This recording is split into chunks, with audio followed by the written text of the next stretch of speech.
Hello दोस्तों, मेरा नाम हिमांशु है और मैं आज एक और नई टॉपिक लेकर आया हूँ जिसका नाम है टेरिजियम। तो टेरिजियम क्या होता है और ये कैसे होता है, आइए इस वीडियो में जानते हैं।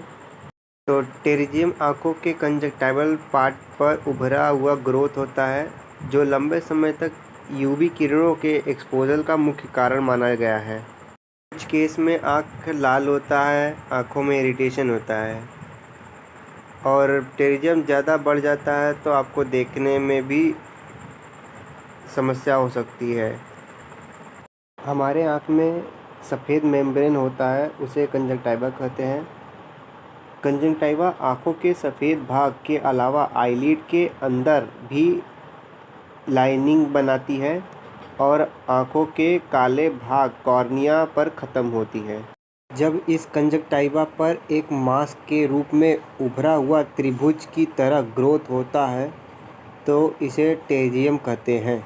यह आँखों में कहीं से भी हो सकता है, लेकिन यह ज़्यादातर नाक से तरफ से होते हुए कॉर्निया के ऊपर जा सकता है। टेरिजियम एक या दोनों आँखों में प्रभावित हो सकता है और टेरिजियम के तरह एक और ग्रोथ होता है जिसे हम पिंगिंकुला कहते हैं। यह भी कंजक्टिवा पर होता है लेकिन कॉर्निया पर नहीं पहुंच पाता है। टेरिजियम किसी को भी हो सकता है, लेकिन खासकर उन लोगों को होता है जो धूप या धूल मिट्टी में ज़्यादातर काम करते हैं। बात करते हैं टेरिजियम के लक्षण के बारे में। तो ज़्यादातर मरीजों को ग्रोथ के अलावा कोई और लक्षण नहीं होता है। कुछ लोगों में आँख लाल होना, इरिटेशन के सिम्टम हो सकते हैं और ग्रोथ के वजह से डबल विज़न या ब्लरिंग विज़न हो सकता है।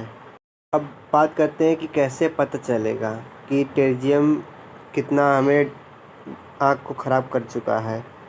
तो सबसे पहले हम विज़न टेस्ट करेंगे और कॉर्नियल टोपोलाइजर करते हैं इसके ट्रीटमेंट की।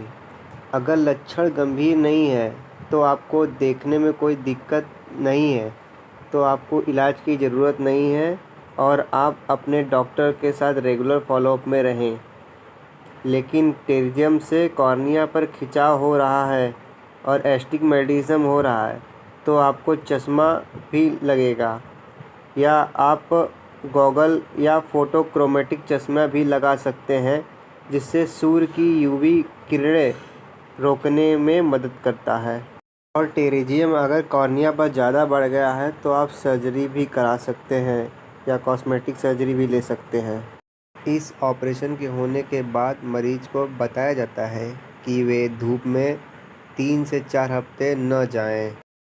आपको पता होना चाहिए कि टेरिजियम की सर्जरी कैसे की जाती है। तो सबसे पहले आँखों में ड्रॉप डालकर शून्य कर लेते हैं जिसे टॉपिकल एनेस्थीसिया कहते हैं। और ऑपरेशन अगर ज़्यादा जटिल हो तो उस केस में आँख के पास एक इंजेक्शन लगाते हैं जिसे पेरीबल्बर ब्लॉक या लोकल एनेस्थीसिया कहते हैं। टेरिजियम को रिमूव करके उसे कंजक्टिवा के झिल्ली से ढक देते हैं जिसमें मरीज का स्वयं का कंजक्टिवा होता है जिसे ऑटोग्राफी कहते हैं। कंजक्टिवल ऑटोग्राफी के अलावा एम्नियोटिक मेम्ब्रेन भी लगाया जा सकता है। इस ग्राफ को टाँके या फाइब्रिन ग्लू या गोंद द्वारा अपनी जगह पर फिक्स किया जाता है। इस टेक्निक का यह फ़ायदा है कि टेरिजियम का दोबारा से आने का खतरा कम हो जाता है। कई मरीजों में ऑपरेशन के बाद टेरिजियम आने का खतरा बना होता है। इन पेशेंट में ऑपरेशन के दौरान माइटोमाइसिन और 5-फ्लूरोसिल का यूज़ किया जाता है। फिर कंजक्टिवल ऑटोग्राफी या एम्नियोटिक मेम्ब्रेन लगाया जाता है। इस पूरे प्रोसीजर में 15 से 30 मिनट का समय लगता है। तो दोस्तों, आप लोग को ये वीडियो बहुत अच्छा लगा होगा तो आप चैनल को लाइक कीजिए, सब्सक्राइब कीजिए और शेयर करना ना भूलिए। Thank you guys, thanks for watching this video.